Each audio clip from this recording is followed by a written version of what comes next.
This is Mission Qualfon, a monthly podcast that takes you inside the workings of our company, but not just the ins and outs of business.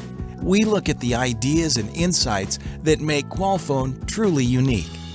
As a company, we are committed to being the best and making each person's life better. Join us as we get to know and learn from people from across the organization. What's their story? What have they learned? And how do they live out Qualfon's mission? Welcome to Mission Qualfon. Good morning, good afternoon, and good evening, and welcome to the Mission Qualfon Podcast.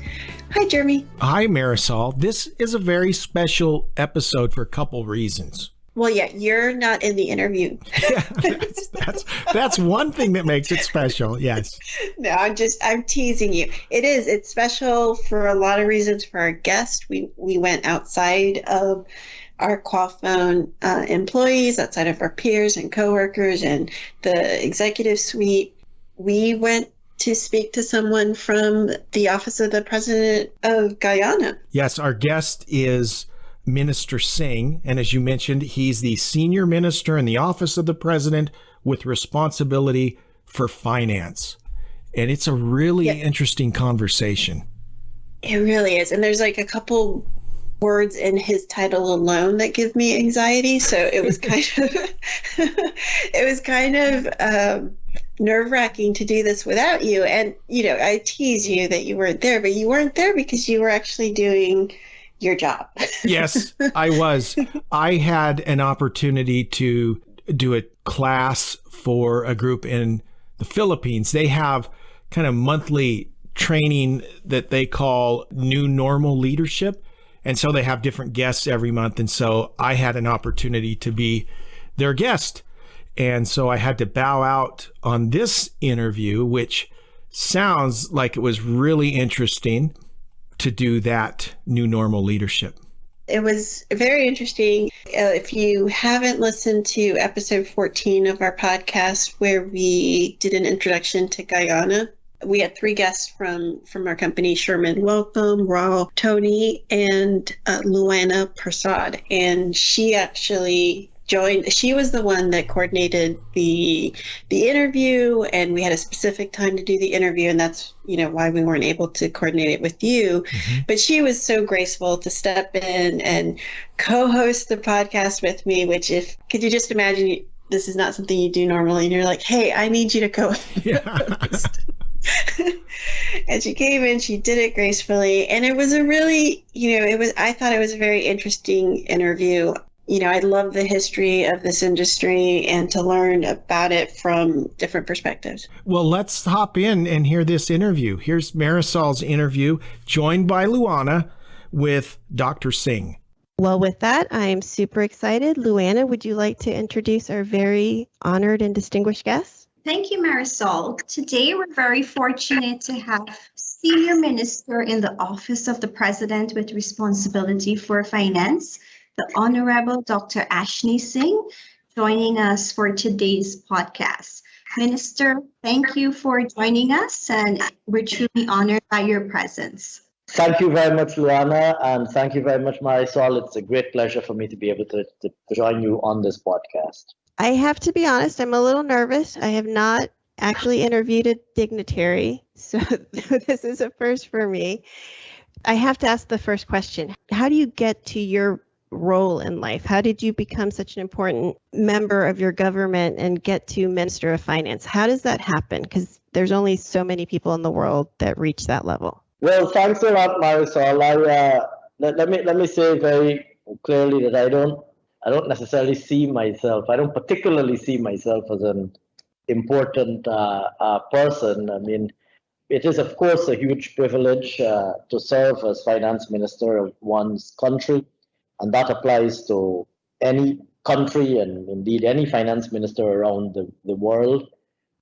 In my own case, I've been in government for a number of years.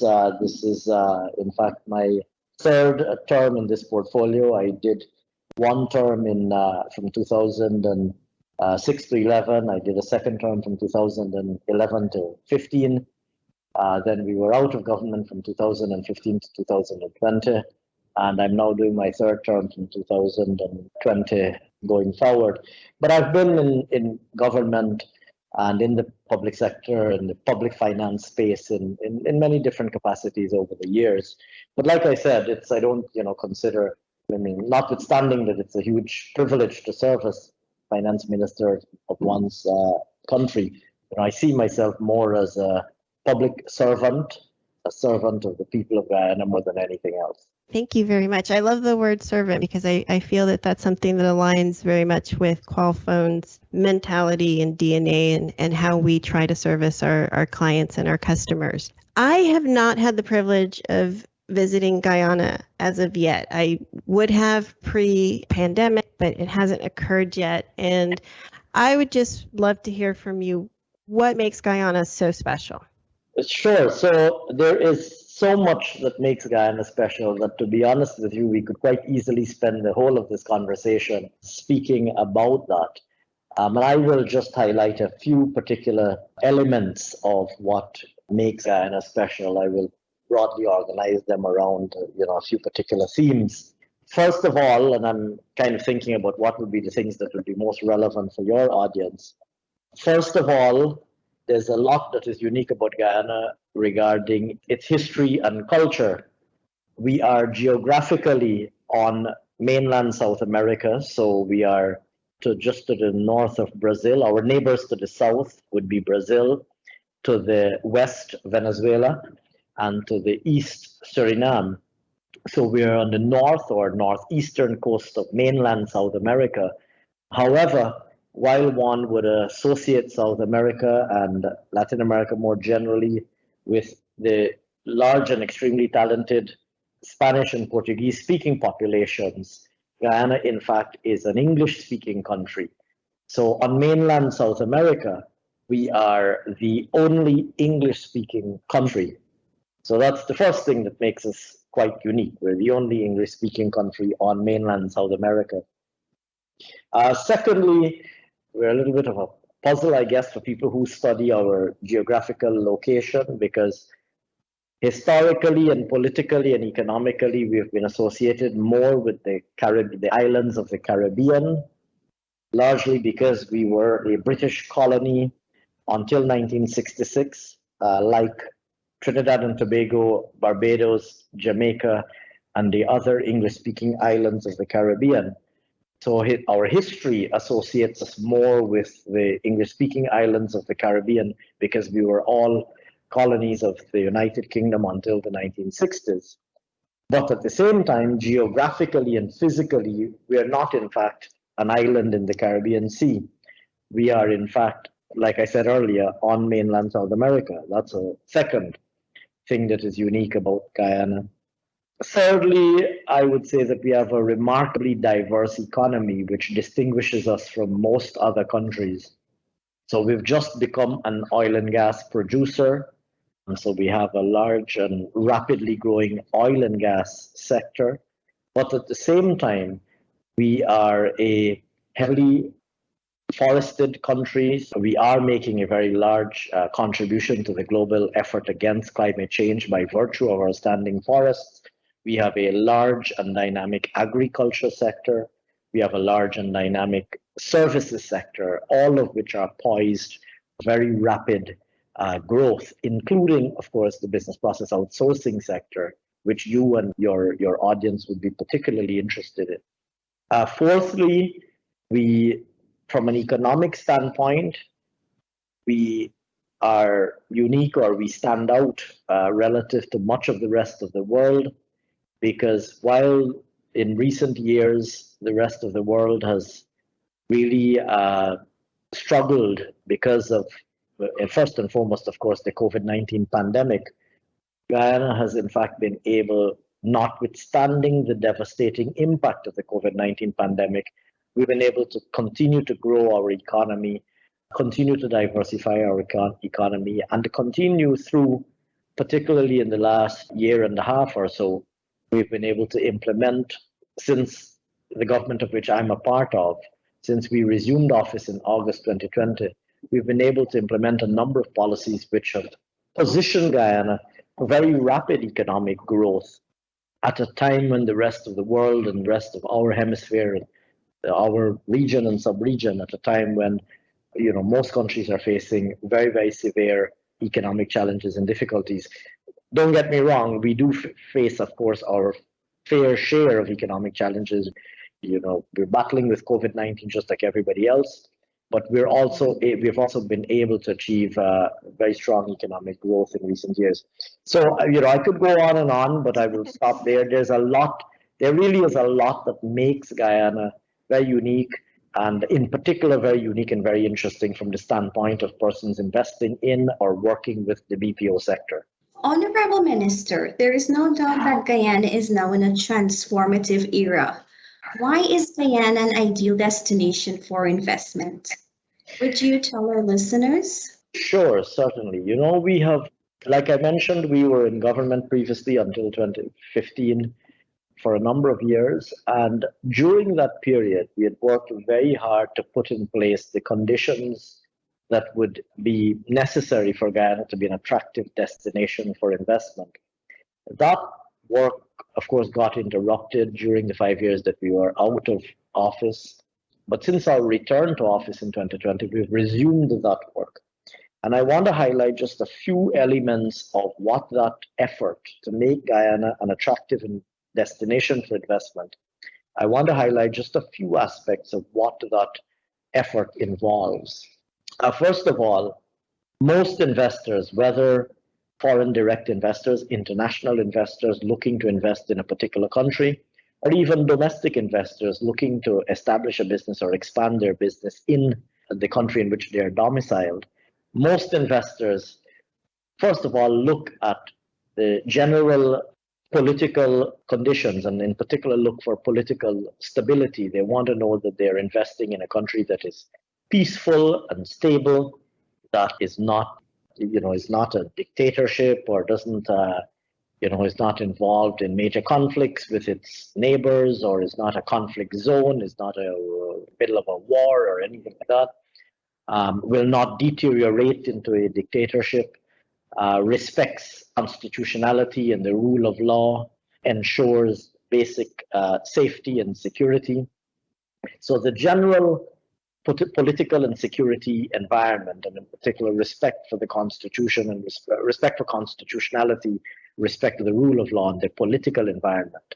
And we've worked very hard as a government to ensure that Guyana is a country that abides by the principles of respect for our Constitution, that we adhere to the principles of respecting the rule of law, that we are a safe and stable destination for investment, and a destination where the government respects the Constitution, respects the laws that are in place, respects sanctity of contracts, respects investors' property rights, etc. And so we've done a lot of work to ensure that those conditions are in place. Secondly, ensuring macroeconomic stability. Any investor coming to a particular country doesn't want to know that they have to worry about macroeconomic instability. They don't want to come to an environment where growth is volatile. Today, the economy is growing. Tomorrow, the economy is in a severe recession. The next day, it's growing again. The next day, it's in a catastrophic recession. So a growing economy, but one that is growing sustainably, so you don't have macroeconomic volatility. But also that in general, all of the macroeconomic fundamentals are consistent with stability. So no investor wants to come to a destination knowing that there's going to be unpredictability, that there's going to be risk arising from unpredictability associated with uncertainty. So things like price uncertainty. You don't want to know that you're coming into an environment where there isn't price stability, where you can have sharp or rapid escalation or indeed de-escalation of prices, sharp or rapid increases or decreases in prices that create price uncertainty that could have an impact on the value of your investment and therefore induce volatility in the value of your investment. Things like exchange rate stability, investors coming to a foreign country or investors doing business in their home country, but doing business with the rest of the world, don't want to worry about things like exchange rate instability. They don't want to worry that, they're going to execute a contract with an international client denominated in a foreign currency. They're incurring costs at the local currency, denominated in the local currency, but that their profitability and their competitiveness could be undermined by exchange rate volatility. They want to know that there's exchange rate stability and predictability, interest rate stability, the stability of property values, etc., stability of labor market prices and prices more generally. And so ensuring that the right macroeconomic conditions are in place, macroeconomic stability and attractiveness is also critical. And we've worked very hard to ensure that Guyana has the right macroeconomic conditions to make us an attractive destination for investors. Thirdly, ensuring that we have in place the critical investment in infrastructure, ensuring that we've invested in the critical catalytic infrastructure or prerequisite infrastructure that is essential for investment. So things like transport infrastructure and connectivity, things like industry-specific infrastructure, like, for example, teleconnectivity. In the case of the BPO industry, you want to know that you have multiple redundant sources of international teleconnectivity. You have fiber optic cables that allow you good quality and affordable bandwidth. You have competition in the ICT sector to ensure that you have good prices. You have redundancy, satellite redundancy, and so on and so forth that ensure that you have good, reliable, affordable, competitively priced bandwidth, to give an example that is consistent with the ICT sector or the BPO sector. But of course, similarly, transport connectivity, good, solid road networks, ports, harbors, airports, etc. And we've been investing very heavily in transport infrastructure and in catalytic infrastructure that's essential for industrial growth and expansion and diversification of the economy. And there are multiple other things, like, for example, ensuring that you have a skilled labor force. We've been investing heavily in education, so we have a very highly qualified workforce in Guyana that is English speaking, that is very well educated, able to enter the workforce very easily, has a very strong cultural affinity with the markets with our major trading partners like the United States of America, etc. So there are a number of factors that have converged to make Guyana a really attractive destination for investment across all sectors, but in particular, certainly in the BPO sector as well. Well, I was going to piggyback on that comment about the BPO sector, because it's kind of a two-parter question, Minister.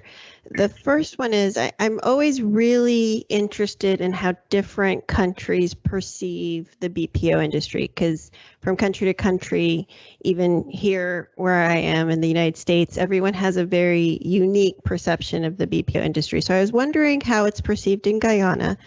And after that question, how is Qualfon different? What has your experience been working with us as a BPO leader? Sure. So let me say that the BPO sector let me say very clearly and unequivocally that the BPO sector is perceived very positively and favorably in Guyana. And I want to speak about this at multiple levels. So, first of all, at the governmental level, we value very greatly the BPO sector. We see the sector as a sector that has contributed very significantly to the economy of Guyana, and in particular, as it relates to job creation. The sector has created thousands of jobs already, and the sector has the potential to create thousands more. We probably have today, I would say, the latest count, it should, had we continued on the trajectory that we were on prior to 2015, we would have probably been up to 10 or 15,000 persons. I think we probably have, somewhere between 5,000 or 10,000 persons working in the sector now. But this could easily increase, and I have been speaking with all of the operators in the sector, and all of them are looking to expand their footprint in Guyana, including, of course, Qualfon, but Qualfon is not alone in that regard. Literally all of the BPO companies operating in Guyana whether international or indigenous or local, they're all looking to expand. So we see the BPO sector potentially being a sector that in the very near term could quite easily employ as many as 20,000 persons. And in the medium term could easily employ as many as 50,000 persons.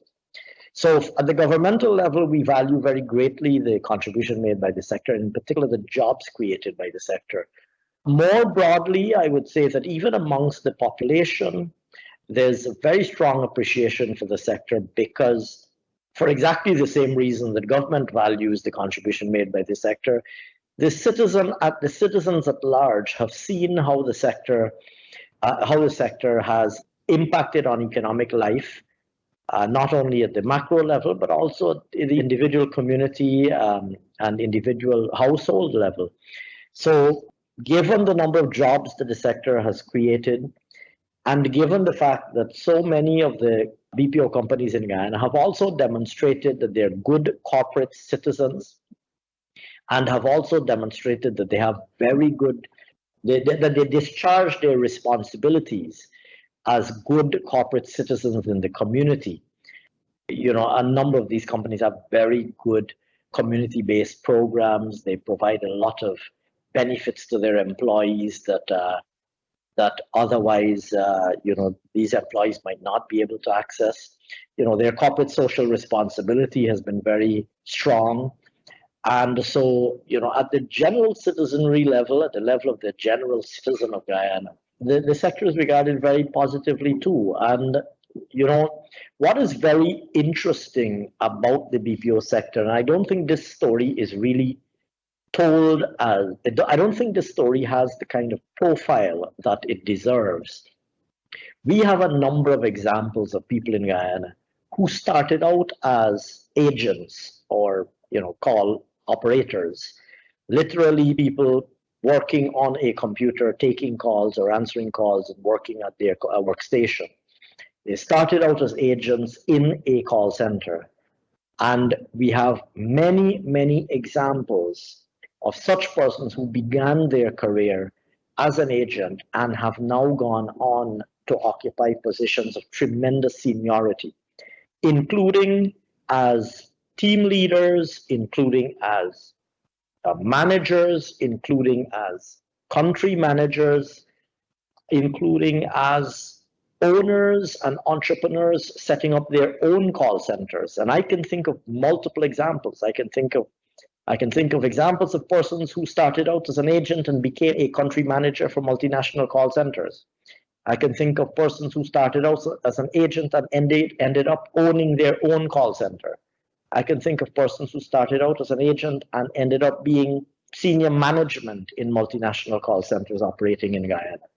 And so these examples signal very clearly that employment in a call center does not mean being an agent for life.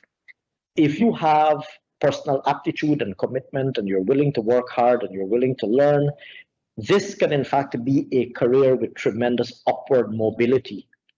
And what is in fact happening is that because there's a bit of an industry emerging in Guyana with multiple companies, and I know that I'm Qualfon's guest today, so I shouldn't be speaking too much about our competitors, but they are not necessarily your competitors because they're not really your competitors. They're just operating in the same sector with you.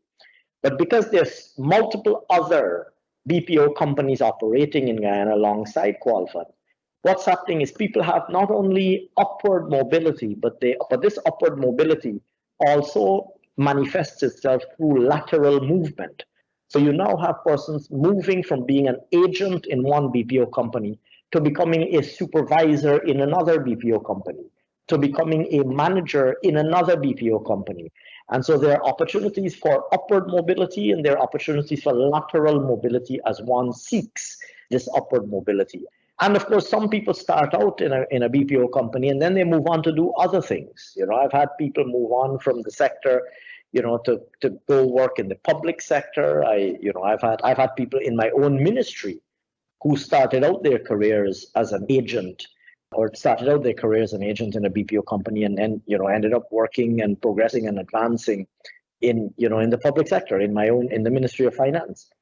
And so I will say that the sector is is very, very positively regarded. It could come to the second question about how Qualfon is different. I've had the privilege of an association with Qualfon from the very early days. When Qualfon first started up in Guyana, I visited in the very early days to see Qualfon's operations. I've been closely engaged with the management, encouraging them to expand in Guyana.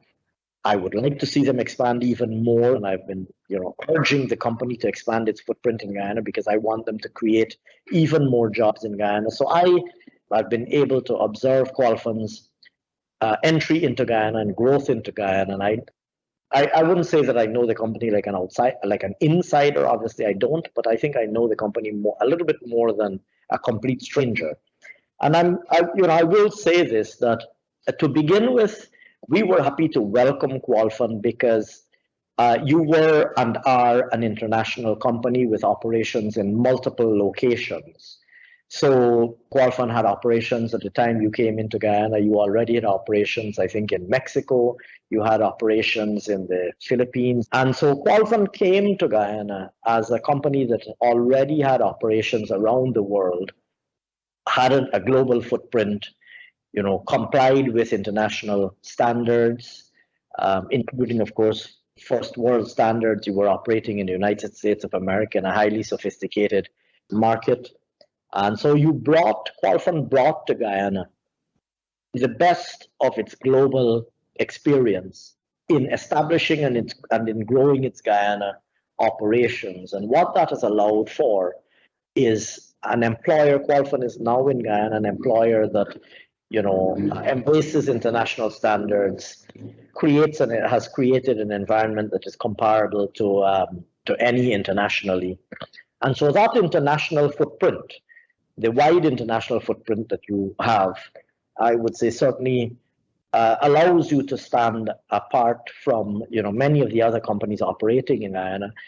There are, of course, other international companies, including some very large ones operating in Guyana. So the comments that I'm making in this regard would apply to those other companies. But in fairness, they also apply equally to Qualfon. But if I might also say, I've seen too, Qualfon has a lot of very strong corporate social responsibility programs. I know you have a lot of additional benefits that you provide your employees with which I'm familiar with some of those programs. And, I know that Qualfon also serves some very large international clients. And for Guyanese agents, coming into the industry for the first time, it's a great privilege to be, working on an account with some major international brands whose names you recognize, and you're a part of.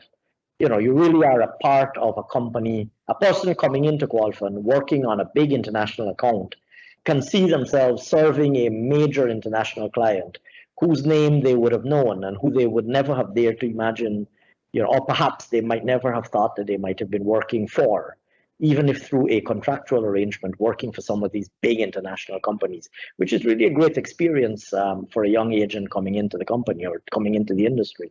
Well, Minister, I appreciate your response because I know that I didn't mean to put you on the spot comparing us to our competitors.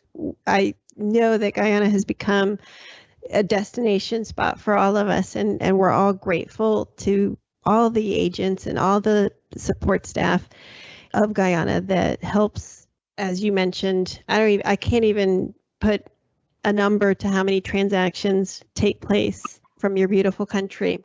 So I really do appreciate that. And I think Luana has one last question that perfectly piggybacks onto your response. Minister, as an accomplished professional, what career advice would you offer to young people? Well, I'm really glad that you asked that question because it kind of relates, it gives me an opportunity to, reinforce a point that I made earlier. And, this is in relation, of course, to the sector and its attractiveness as a, source of employment. I mean, first of all, I would say to young people looking to enter the world of work that, the BPO sector offers a remarkable opportunity. So I'm going to focus my response to the sector in particular. And I would say that the BPO sector really does offer an opportunity to enter the world of work for you to get exposed to an environment where you're interacting with clients around the world, which of course is a very enriching, professional and cultural experience. It allows you to work in a high technology environment. It allows you to work in accordance with global standards, because you have to meet not only Qualfon or the BPO standards, but you also have to meet the standards of the client account on which you are working. So it's really, a job as an agent in the BPO sector really is an incredibly positive and attractive opportunity for young people entering the world of work. But I want to say this too, that in Guyana, at the governmental policy level, we're targeting not only young people looking to enter the world of work, but we believe too that there are lots of persons who might have ruled themselves out of the labor market for one reason or another, but who potentially could re-enter or enter the world of work not as a young 18 or 19-year-old, or not as a young 21 or 22 or 23-year-old, but there are lots of persons who perhaps, might have delayed their entry into the world of work for whatever reason, personal circumstances. They may have become a parent and they wanted to focus on being a parent until their children become a certain age, or they may live in a community where the commute to the major centers of employment might have been challenging or expensive, and they might have opted not to enter the world of work. These are not jobs only for young people. They're certainly attractive jobs for young people, but also persons who might have delayed their entry into the world of work, but now your kids are grown up and you want to consider entering the world of work. I would seriously urge you to consider the sector as a source of employment as well, particularly because now the sector is able also to deploy its job opportunities and its services using remote means of communication. So lots of the BPO companies are, have employees who are working remotely. I believe that Qualfon probably does as well. And so it really does offer an opportunity for people, young and not so young persons, to enter the world of work. And to repeat and reinforce something that I said earlier, entering the industry as an agent does not mean that you'll be spending the rest of your life as an agent. In fact, you should aspire. If you come in as an agent, you should aspire to become a team leader. You should aspire to become a supervisor. You should aspire to become a manager. You should aspire to become a country manager. You should aspire at some point in time, to be able to join, to become a regional manager or to become an international CEO of the industry. And as experience has demonstrated to us, we have in Guyana people who have that capability, because we have a number of examples of persons who traveled that route. And so I would say to young people that this is, when you enter the BPO sector, you should be ambitious, you should be aggressive, you should want to progress and advance professionally, because there are opportunities. And I'm not suggesting people should hop from one company to another, but there's an industry emerging in Guyana now that allows you to look around the industry. There are people who came in as an agent in other companies who might be able to be a supervisor in Qualfon. And there are supervisors in Qualfon who might be able to become a manager in another company. And that allows the industry to grow and to grow the pool of its human resources as well. And that cross-fertilization, that cross-pollination, if you like, of human resources, I think potentially enriches the pool of resources, working in the company. We're going to continue to work hard on training people to ensure that we continue to produce a lot of very, very well-equipped people with very good language skills, good communication skills, good ICT skills, computer skills, and so on. We as a government will continue to invest very heavily in ensuring that we produce a large pool of trained persons who are well equipped to enter the industry. We would encourage the industry to expand its footprint in Guyana, bring as many accounts as it possibly can to Guyana, and create as many jobs as it possibly can in Guyana. And we would encourage as many persons out there looking for jobs to consider the BPO industry as a serious, credible, viable, and indeed a serious, attractive option for job seekers out there. Thank you so much, Minister. That was a wonderful interview. I'm very grateful that you were able to join us on the podcast. Thank you for taking the time and sharing all that insightful information. I cannot wait to visit Guyana. I loved your advice to agents. A theme that's very common on our podcast is that many of our employees, including myself, started out on the phones many, many moons ago. So it is a wonderful career path. Here I am many years later doing a podcast with the Minister of Finance of Guyana. So you never know what can happen. So thank you very much. Thank you very much, Marisol. Thank you very much, Luana. Thanks a lot for inviting me and having me on the podcast, and I'd be happy to join you at any time again in the future if you'd like me to. Thank you very much. Well, Jeremy, what do you think? That's my first interview with a government official. I think that was awesome. I think we should do more of those in the future. I hope so. I'm hoping so. I hope expanding our interview base will be interesting, and I can't wait. You asked some great questions, Marisol. I got to share with our listeners, there's a backstory to anytime anyone in our podcast says, that's a great question. What you might not be aware of is that Jeremy and I are very competitive, and we're keeping a tally of every time that one of our guests says, that's a great question. And thankfully now, because you weren't on this interview, Jeremy, I'm in the lead. I think I might have been in the lead up to this point, but not anymore. You've stolen the lead. Well, yeah, but then there's that point of who originated the question. Well, true. So what you're saying is I take credit for your questions, is what you're saying. Is that what you're saying? Sometimes. No, sometimes no, I do. But we have a lot of fun, and we love putting this podcast together, and I love doing it with you, Jeremy, but I also need to give lots of thanks to our temporary co-host for the episode, Luana, that I know is out of her comfort zone, and she came on and she was graceful, set it up, and this whole episode is due to her. It was great. Great questions and answers. It was really enlightening to me. And coming up, I'm excited because we have Marvy Wright coming up, who is our Vice President of Training. And we also have an interview with our Chief Financial Officer, Jim Gilman, coming up. Please continue to listen. The best thing that you can do for us, if you are so inclined, is to subscribe. It really helps with our analytics, and it's a simple click. So if you've enjoyed this ad-free podcast, please subscribe. Jeremy, I'll talk to you next time. See you, Marisol. See ya. Thanks for listening to this episode of Mission Qualfon. Remember, you can find us wherever you listen to podcasts. Please subscribe, and we'll see you next time on Mission Qualfon.